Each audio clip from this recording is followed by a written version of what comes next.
박영수 특별검사팀이 오늘 최순실 씨를 다시 소환해서 조사하고 있습니다.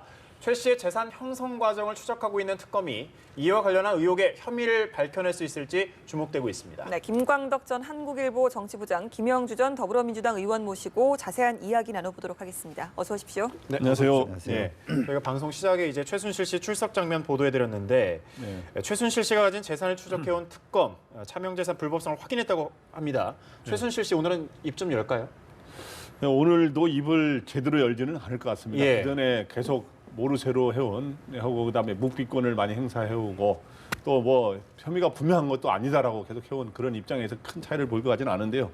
오늘 조사에 하는 거는 크게 두 가지 점에서 주목됩니다. 예. 저는 그동안에 이제 최순실 일가에 숨겨놓은 재산이 많이 있는 거 아니냐, 소위 차명재산 이런 게 최태민으로부터 내려오는 이런 예. 것들이 많이 있는 거 아니냐라고 하는 그런 차명재산을 얼마나 되느냐 하는 걸 밝히는 문제. 또 하나는 지금 현재 삼성과의 소위 뇌물 공여 문제를 지금 이재용 부회장도 오늘 조사하고 있지 않습니까? 예. 그런 거를 이제 이재용 부회장 소위 구속은 됐습니다만은 기소에 앞서서 그거를 좀 더 보완해야 될 이유가 있거든요. 예. 뇌물 공여에 대한 보완할 이유가 있는데 지금 차명재산 이야기만 한다면 최근에 여러 가지 이런 최순실 일가의 여러 가지 차명재산을 추적해왔는데 일단 최순실의 차명재산을 언론 보도에 의하면 한 100억 이상을 확인됐다라는 예. 이제 이야기가 나오고 있어요. 그래서 사실은 뭐 수천억 설도 있고 그랬습니다만은 수천억이 되는지 안 되는지는 알 수가 없어요. 최태민 그 일가 내려온 게. 근데 예. 이제 어떻든 왜냐하면 지금 아주 옛날 것들은 추적하기가 사실 공소시효도 지나고 이런 것도 확인하기가 어려운데 최근에 어떻든 공식적으로 확인할 수 있는 게 한 예. 100억 넘는 건데 예를 들어서 이제 대여금고에 최순실 이름으로 됐다든가 최순실이 장시호 그 자기 조카인 장시호 이름으로도 은행에 대여금고를 마련했거든요. 그런 거라든가 금고에 있던 현금이라든가 수표 또 그렇지 않으면 또 다른 방식의 그 부동산까지 포함해서 이런 거로 해서 그동안 알려진 재산 외에 알려진 재산은 한 300억 가량으로 되지 않습니까? 강남에 있는 빌딩하고 평창에 있는 땅 그거 예. 외에 한 100억 정도 된다 그러는데 어떻든 오늘 딱 부러지게 나온 거에 대해서는 뭐 경우에 따라 시인할 수 있을 수 있겠지만 오늘도 여전히 모르쇠 작전을 펼지 않겠나 예. 생각을 하고 있습니다. 예, 지금 잠깐 언급을 하셨는데 장시호 씨 오늘 최순실 씨 전에 앞서 이제 출석을 했습니다. 어떤 역할을 하게 될까요 오늘? 실제로 이제 기본적으로 이 특검이 최종적으로 해야 될 게 특검 이제 마무리할 게 얼마 안 남았습니다만은 결과적으로는 이 차명재산 최순실의 차명재산을 하는 것은 박근혜 대통령과의 재산 관계 예. 형성에서의 연관성 그리고 이재용 부회장과의 연관성을 통해 최종적으로 뇌물죄 제3자 뇌물공여죄라든지 이런 것을 최종적으로 기소하고 마무리하기 위한 방식이라고 봐야 되겠죠. 큰 재산의 과정에서의 장시호의 어떤 이야기라는 것은 부분적일 수는 있겠습니다만 그래도 최순실이 장시호를 통해서 은닉하려고 했던 차명 재산이 있을 수 있는 거고 또 숨기려고 했으나 장시호가 알아버린 그런 부분이 있을 겁니다. 그래서 어쨌든 이 최소한 피해자한테 뭔가를 이렇게 알아내기 위해서는 팩트를 중심으로 접근할 수밖에 없는 것이고 그런 의미에서 장시호가 굉장히 큰 역할을 할 수 있겠다. 그런 오늘도 생각을 합니다. 결정적인 제보를 좀 할까요 그럼?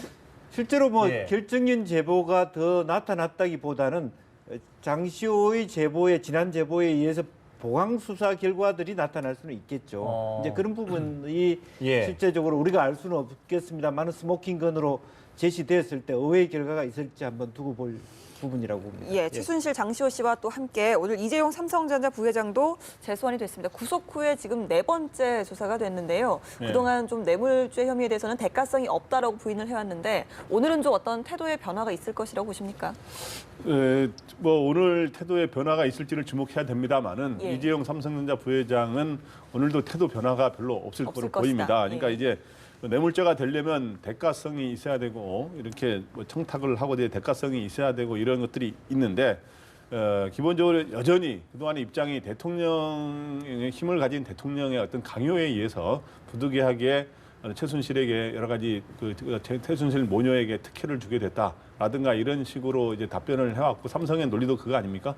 그래서 이제 오늘도 그러한 식으로 해서 벗어나려고 하는 그래야 뇌물죄로 엮이지 않아야 형량도 적고 또 기소된 이후에도 여러 가지 재판에서 유리하다고 보고 그런 입장을 계속 취할 거로 보는데 하여튼 오늘 아까 그 소환되는 오늘 또 장면을 보니까 예.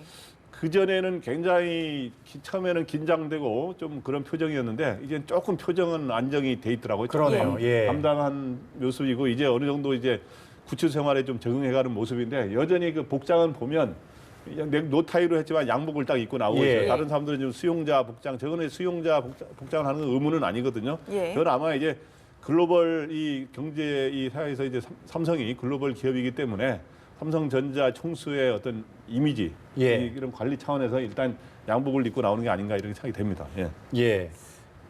이런 가운데 이제 오늘 특검이 비선진료 의혹의 핵심 인물로 체포한 이영선 전 비서관 행정관을 이제 조사를 하고 있는데 아무래도 좀 주목이 되는 부분이 세월호 7시간의 행적 그리고 차명폰 관련 의혹이죠. 네, 그렇습니다.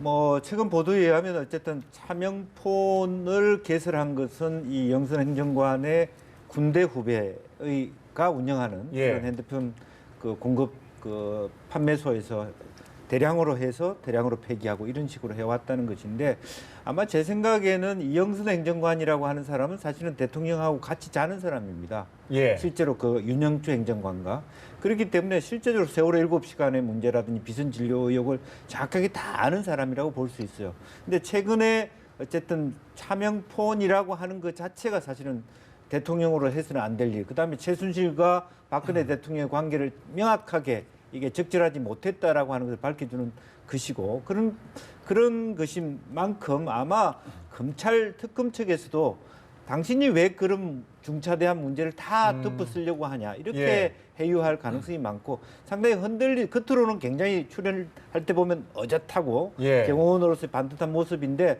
마음적으로는 흔들릴 수 있지 않겠나. 이제는 어느 정도 자기가 했던 역할에 대한 예. 비리 사실이 드러나고 있기 때문에 사실은 그런 면에서는 굉장히 오히려 이 박근혜 정부의 국정농단에 있어 중요한 키맨이 될 수 있겠다는 예. 생각이 듭니다. 그런데 말이죠. 이 세월호 7시간 행적 그리고 차명폰 의혹과 관련해서 아무래도 이제 시간도 부족하고 청와대 압수수색도 무산되지 않았습니까? 밝혀내기 네. 좀 쉽지 않을 것 같아 보이는데요. 근데 결론적으로 예. 말하면은 원래 밝혀내야 되는데 예. 밝혀내기가 그렇게 쉽지는 않아 보입니다. 왜냐하면 지금 이영선 행정관이 지금 사실은 가장 많은 걸 알고 있을 거거든요. 아까 말했지만은 예. 대통령 세월호 7시간을 뿐만 아니라 평소에 대통령 그 관저에서 가장 옆에서 가장 지근거리에서 이제 보좌하는 사람이 바로 이제 이영선 행정관하고 윤전추 행정관.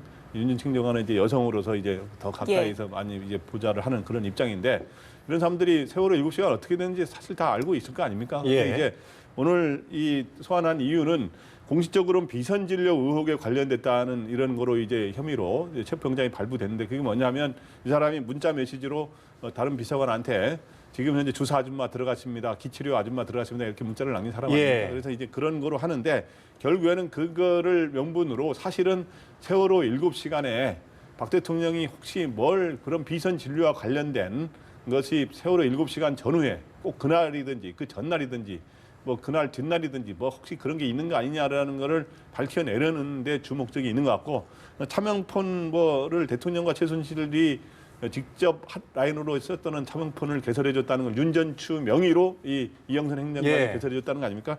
뭐 이것도 조사를 하겠습니다만은 이거는 그 다음에로 중요한 것 같고 그래서 이제 세월호 7시간을 이제 그 지금 현재 특검의 입장에서는 뭔가 자기네가 성과를 내야 되는데 이번 성과에 가장 중요하게 생각했던 게 뇌물죄를 밝히는 문제 이재용 부회장 삼성과의 이런 그다음에 이제 그거는 지금 이제 구속을 이재용 부회장 수사를 하고 있고 그다음 블랙리스트 수사를 많이 하지 않습니까? 그래서 예. 이제 김기춘 전 비서실장을 구속했는데 그다음으로 밝히고 싶어하는 게 바로 이 세월호 7시간이에요. 7시간 문제를 그리고 또 하나는 게 아까 차명 재산을 밝히려는 게 바로 박 대통령과 최순실 씨의 이런 차명 재산과 관련해서 혹시 경제적 공동체 아니냐라는 예. 걸 밝혀야 대통령과의 또 뇌물죄 연관이 더 쉽다라고 보고 하고 있는데 그런 것들이 뜻대로 제대로 될지는 조금 그렇게 쉽지만은 않아 보입니다. 예. 예, 대통령 측과 또 특검이 이제 기소 중지 처분을 두고 다시 충돌을 했습니다. 대통령 측에서는 언론 플레이다 이렇게 지적을 하고 나섰는데요.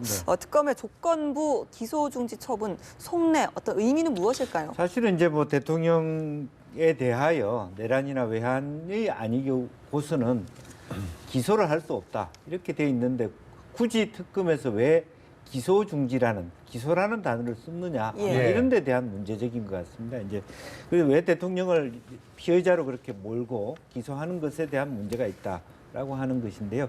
실질적으로는 이제 특검에서 그 대변인도 얘기했습니다만은 범죄 했는데 아무 문제가 없더라 이렇게 얘기를 했고, 그래서 조건부 기소 중지 처분이라고 하는 것은 다른 말로 이제 시한부, 지금 현재 기소는 특검 기간이 끝났기 때문에 아마 대통령이 자연인이 됐을 때, 대통령직을 그만두거나 하야하시거나 인용됐을 때 바로 기소하겠다는 의지의 표명이기 때문에 그 자체가 너무 지나치게 압박용이다 이렇게 대통령 측에서는 얘기하는 거다. 제가 보완해서 한마디만 예. 하면은 굳이 이제 그동안 사례가 없던 거 아니겠습니까? 이제 시한부 기소 중지라든가 그다음 조건부 기소 중지라는 용어도 사실 처음이어서 예. 서로가 이게 되는 말이 되느냐 안 되느냐 갖고 논란이 있는데, 특검이 굳이 이거를 이렇게 하려고 하는 이유는 대통령을 최순실과 함께 뇌물 공여에 뇌물 수수의 공범자로 규정을 하면서 검찰에 자기네들의 활동은 마치더라도 검찰의 숙제를 맡기는 거죠.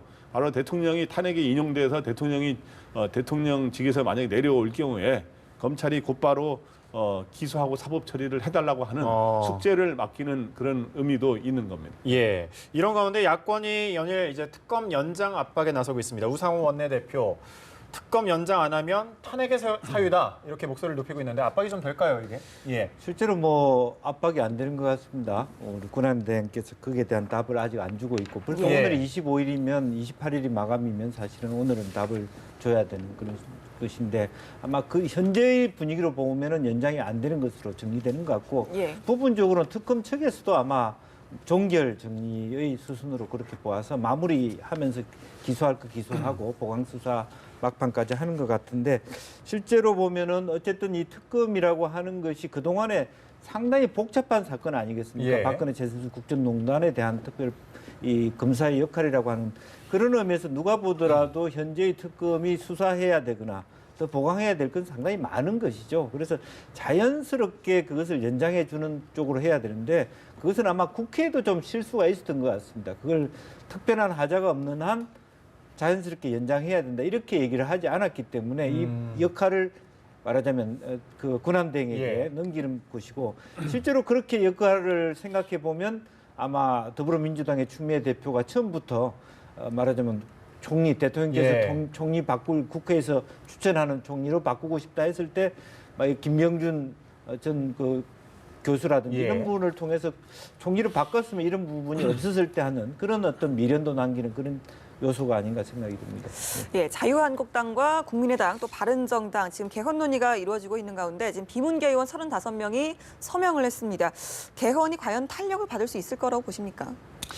지금 현재의 시점으로 보면은 이제 탄핵 시기에도 그렇고 바로 말하면 탄핵이 3월 10일이나 13일 인용되었을 경우, 물론 그 전제가 사실은 뭐 아닐 수도 있습니다만은 5월 그 4월 말이나 5월 달 대선을 한다고 했을 때는 물론 이게 야 3당, 4당 모두가 뭐 또 더불어민주당을 제외하고 이 정당들이 개헌에 대한 안을 갖고 있다 하더라도 예. 실제로 시기적으로 좀 부족한 부분이 없지 않아 있지 않겠느냐 하는 것이고, 그런 의미에서 이제 속도를 내면서 가는데 아마 김종인 그 더불어민주당 그 대표라든지 이런 분들이 좀 더 도와준다면 일정 정도의 탄핵안에 대한 어떤 안, 그리고 네. 대통령 선거에서 같이 어떤 그 말하자면 앞으로의 프로세스를 만들 가능성은 있지만 바로 직접 그 대통령 선거 전에 개헌을 한다는 것은 굉장히 무리수가 있지 않나. 저도 이거에 대해서 한마디만 예. 하면은 어떤 결론부터 이야기하면 대선 전에 개헌은 어려운 거로 어렵다. 가요. 네, 왜냐하면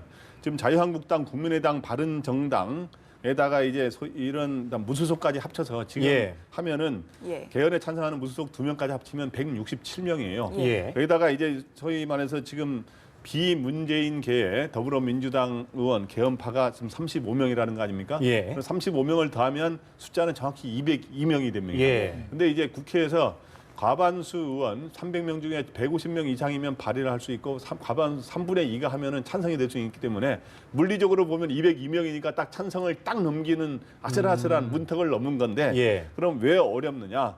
당장 탄핵이 이제 인용될 경우에는 바로 대선 날짜가 곧 정해지지 않습니까? 예. 그럼 대선을 향해서 그냥 시계추가 돌아가 버리는 거예요. 그렇기 때문에 그런 측면에서 물리적으로 시간적으로 그 사이에 대선 날짜가 정해졌는데 개헌을 한다는 게 불가능하지 그렇죠. 않습니까? 예. 그런 측면이 하나 있고, 또 하나는 202명이 개헌이라는 데는 찬성합니다만은 개헌의 구체적인 내용과 권력 구조가 어떻게 되냐 이런 것도 생각이 다 다르지 않습니까? 그런 거에 공통 분모를 조속히 만들어내는데 어려움이 있기 때문에 그러나 이제 개헌은 불가능합니다만은 이러한 거를 계기로 뭐 이걸 명분으로 대선에서의 어떤 정치적 연대를 모색한다든가 이런 것들은 있기 때문에 정치적으로 상당히 파장은 일으킬 수 있습니다. 예, 또 다른 명분은 될 수 있겠군요. 안희정 지사가 호남을 방문해서 요즘 또 선한 의지 때문에 약간 좀 발언에 대해서 좀 문제가 있다, 뭐 여러 논란이 있지 않습니까? 거기에 대해서 이제 호남에서는 사과를 했는데 야권 주자로서의 연일 이제 선명성 부각을 나서고 있습니다. 어떻게 좀 지지율 반전이 가능할까요? 사실은 이제 예. 초반에는 성공했죠. 말하자면 예. 초기에 자기 지지율이 낮은 상태에서 지지율을 높일 때 있을 때 중도의 표를 가지고 반기문 그 유엔 사무총장이 그만둔 그 표를 가져옴으로써 20%대로 넘어갔는데 중도표를 너무 의식하다 보니까 어떻게 보면은 이제 산토끼 잡으러 가서 집토끼를 놓쳐버린 이런 상황입니다.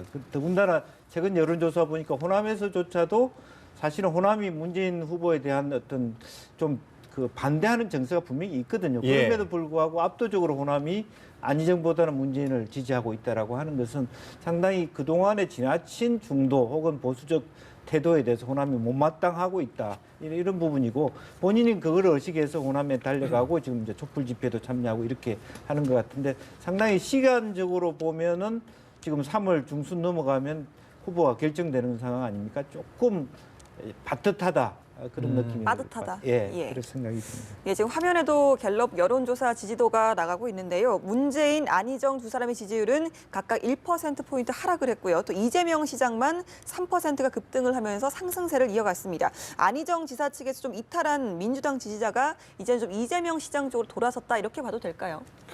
네, 그래서 저기는 오차 범위가 플러스 마이너스 3.1%이기 예. 때문에 1%, 3% 변화를 갖고 큰 의미를 부여하기는 사실은 현실적으로는 어렵긴 합니다만은 어떻든 문재인 전 대표와 안희정 지사의 지지율이 어떻든 1% 포인트는 어떻든 빠진 거로 돼 있어서 그런 일부의 야권의 그런 흔들리는 야권 지지층이 이재명 조금은 있다. 시장한테 일부 갔다고는 볼 수 있습니다. 이재명 시장은 계속 하락세를 그동안 보여왔는데 예. 최근에 한때는 굉장히 높았다가 그래서 이제 이번에 반등의 계기를 좀 모색했다는 의미가 있는데 저는 저기도 중요하게 봐야 될 게 결국에는 문재인 전 대표와 안희정 지사의 선두 경쟁이 어떻게 되느냐인데 둘 다 1% 빠졌습니다만은 굉장히 아픈 사람은 사실 안희정 지사예요.